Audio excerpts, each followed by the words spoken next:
जय श्री कृष्ण दोस्तों, आप सभी को गोवर्धन पूजा की बहुत बहुत शुभकामनाएं। कार्तिक मास के शुक्ल पक्ष की प्रतिपदा तिथि को गोवर्धन भगवान की पूजा आराधना की जाती है।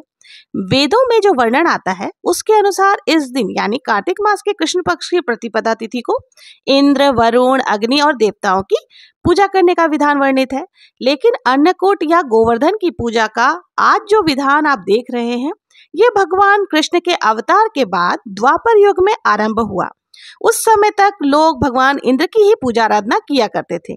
56 प्रकार के भोजन बनाकर, तरह तरह के पकवान बनाकर और मिठाइयों का भोग भगवान इंद्र को लगाया जाता था। लेकिन भगवान कृष्ण के अवतार के बाद अब जो पूजा की जाती है, इस दिन गाय और बैलों की पूजा की जाती है। पशुओं को स्नान कराकर उनके पैर धुलाए जाते हैं। पुष्प और पुष्पों की माला, धूप, चंदन आदि से उनका पूजा आराधना की जाती है। गायों को मिठाइयाँ खिलाई जाती है, उनकी आरती करके प्रदक्षिणा करी जाती है और कई तरह के पकवानों का पहाड़ बनाकर बीच में भगवान श्री कृष्ण की मूर्ति रखकर उनकी पूजा की जाती है। और कहीं कहीं पर गोबर से गोवर्धन और भगवान श्री कृष्ण की मूर्ति बनाकर पूजा आराधना की जाती है।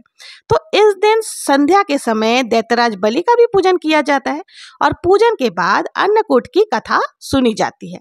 अन्नकूट की कथा का संबंध भी द्वापर युग से है। द्वापर युग में जब भगवान श्री कृष्ण का अवतार हुआ तो एक समय की बात है, भगवान श्री कृष्ण अपनी सखाओं, गोप ग्वालों के साथ गाय चराते हुए गोवर्धन पर्वत की तराई में जा पहुंचे।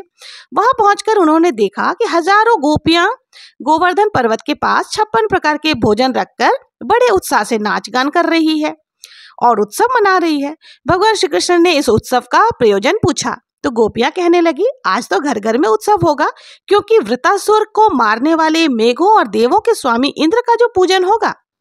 यदि पूजा से वो प्रसन्न हो जाए तो ब्रज में वर्षा होती है, जिससे अन्न पैदा होता है तथा ब्रजवासियों का भरण पोषण होता है। भगवान कृष्ण बोले, यदि देवता प्रत्यक्ष आकर भोग लगाएं तो मैं तुम्हें यह उत्सव अवश्य करना चाहिए। भगवान कृष्ण की यह बातें सुनकर गोपियां कहने लगी कि देवराज इंद्र की इस प्रकार निंदा नहीं करनी चाहिए। ये तो इंद्र देव का अपमान है। इंद्रयोस नामक यज्ञ है, इसी के प्रभाव से अतिवृष्टि तथा अनावृष्टि नहीं होती।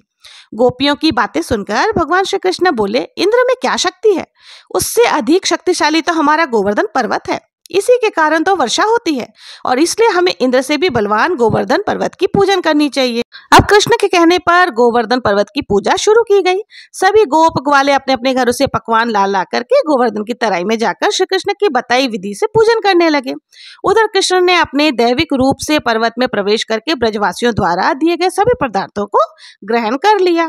उन सबको आशीर्वाद भी दिया। सभी गोप गोपियां अपने यज्ञ को सफल जानकर बड़े प्रसन्न हुए। इसी समय नारद मुनि इंद्रोस यज्ञ देखने की इच्छा से ब्रजगांव में आए तो उन्होंने इंद्रोस यज्ञ के स्थगित होने का तथा गोवर्धन पूजा का समाचार मिला। इतना सुनते ही नारद मुनि इंद्रलोक जा पहुंचे तथा उदास होकर बोले, गोकुल के निवासी गोपों ने इंद्रोस बंद करके आपसे बलवान गोवर्धन की पूजा शुरू कर दी है। आज से यज्ञों आदि में उनका भाग तो हो ही गया है।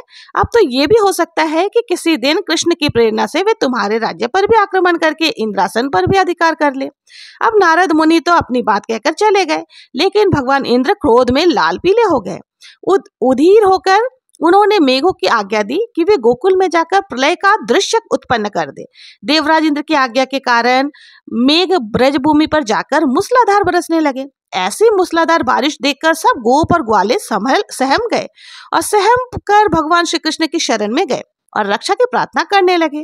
गोप और गोपियों की करुण पुकार सुनकर भगवान श्री कृष्ण बोले, तुम सब गोवर्धन पर्वत की शरण में चलो, वो सबकी रक्षा करेंगे। तब सभी गोप ग्वाले पशुधन सहित सभी लोग गोवर्धन पर्वत की तराई में चले गए। श्री कृष्ण ने गोवर्धन को अपनी कनिष्ठ उंगली पर उठाकर छाता सा तान दिया। गोप और ग्वाल 7 दिन तक उसी की छत्र छाया में रहकर अतिवृष्टि से बच गए। सुदर्शन चक्र से प्रभाव से ब्रजवासियों पर एक भी बूंद जल नहीं पड़ा। ये चमत्कार देखकर ब्रह्मा जी द्वारा श्री कृष्ण अवतार की बात जानकर इंद्रदेव अपनी मूर्खता पर पश्चाताप करते हुए श्री कृष्ण से क्षमा याचना करने लगे और उनसे गोवर्धन पर्वत को नीचे रखने के लिए प्रार्थना करने लगे। श्री कृष्ण ने 7वें दिन गोवर्धन पर्वत को नीचे रखा और ब्रजवासियों से कहा कि अब तुम प्रति वर्ष गोवर्धन पूजा पर अन्नकूट का पर्व मनाया करो। तभी से यह पर्व के रूप में प्रचलित हो गया। जब भगवान श्री कृष्ण ने गोवर्धन पर्वत नीचे रखा तो सभी गोप गोपियों ने उनके लिए 56 प्रकार के भोग बनाए और भगवान श्री कृष्ण को भोग लगाया और इसलिए गोवर्धन पूजा के दिन भगवान श्री कृष्ण की विधिवत पूजा आराधना करके पकवानों का पहाड़ बनाकर इसी में भगवान श्री कृष्ण की मूर्ति रखकर उनकी पूजा आराधना करके उन्हें भोग लगाकर उनसे प्रार्थना की जाती है कि हे श्री कृष्ण, जिस प्रकार से आपने गोपियों और ग्वालों की रक्षा करी, उसी प्रकार से हमारी भी रक्षा करना। जब हमारे ऊपर कोई भी दुख के बादल मंडराए तो हे भगवान श्री कृष्ण, आप हमारी हर प्रकार के दुखों से हमारी रक्षा करना। जब हमारे मन में किसी के प्रकार विकार आए तो भगवान श्री कृष्ण हमें हर प्रकार के विकारों से दूर करना और हमारी रक्षा करना। और अगर कहीं हमारा मन भौतिकता में लगकर भक्ति से दूर होने लगे तो हे कृष्ण, हमें अपनी शरण में लेकर हमारे मन को अपने चरणों की सेवा में लगाकर हमारे समस्त प्रकार के पापों से रक्षा करना। कृष्ण, हम पर कृपा करना।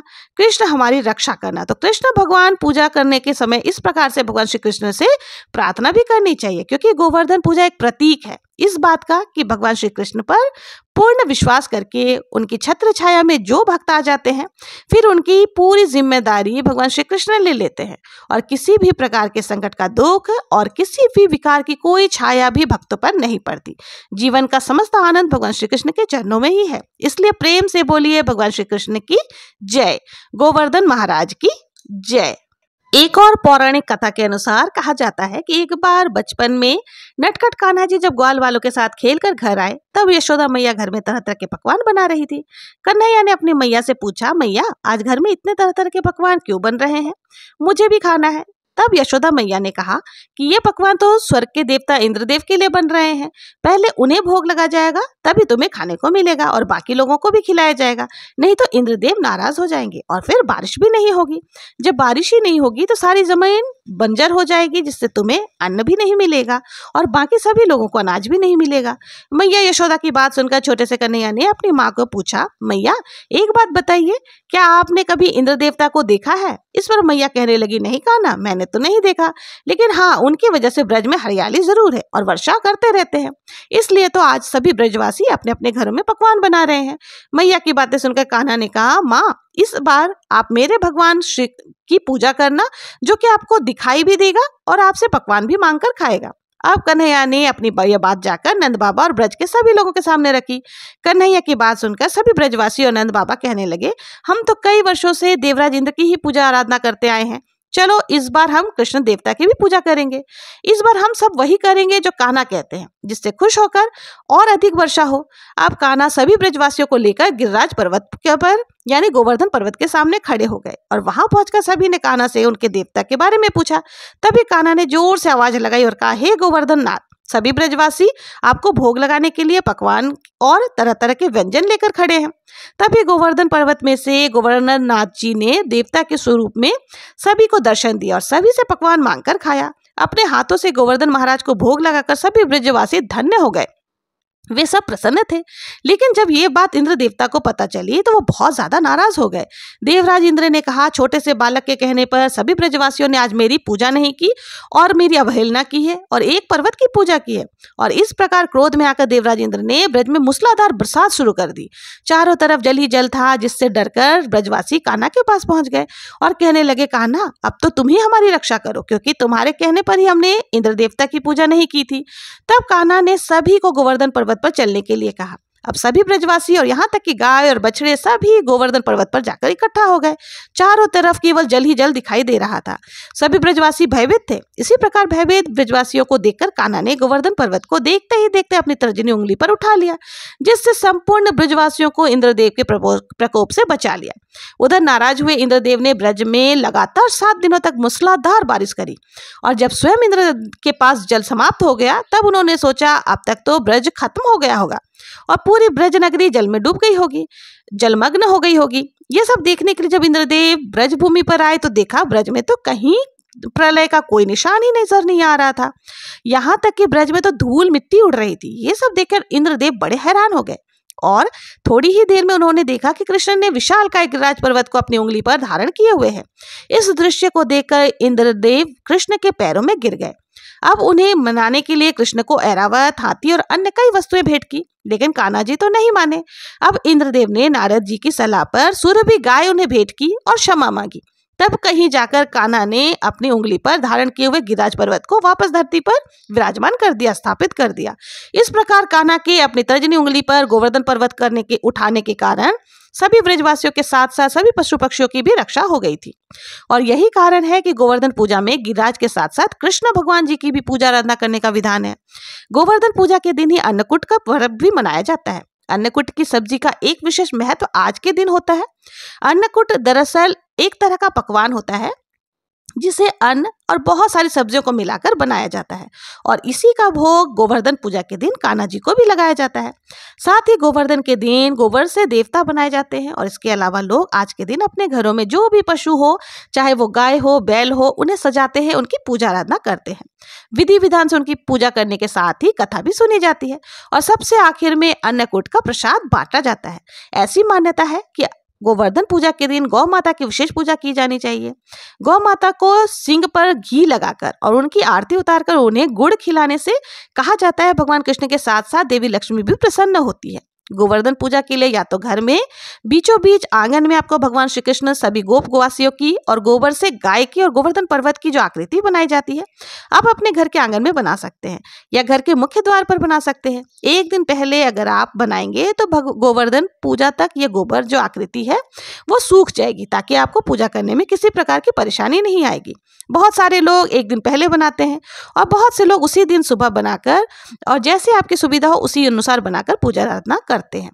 अगर आपके पास कान्हा जी की मूर्ति है तो आप मूर्ति की भी पूजन कर सकते हैं, तस्वीर है तो तस्वीर रख करके पूजन कर सकते हैं। साथ ही आज के दिन गोवर्धन पर्वत की परिक्रमा भी की जाती है।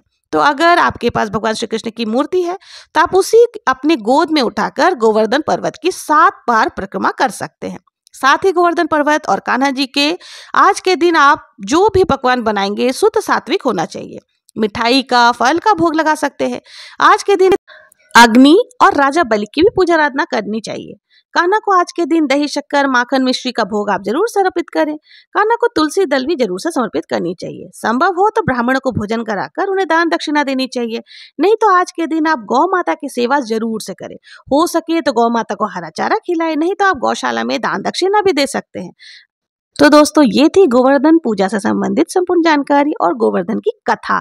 आप लोगों को ये वीडियो कैसी लगी, जरा भी यूजफुल लगी हो तो प्लीज मेरे चैनल को लाइक, शेयर, सब्सक्राइब करना ना भूले। मिलते हैं नेक्स्ट वीडियो में किसी और पूजा विधि के साथ। तब तक के लिए जय श्री कृष्णा।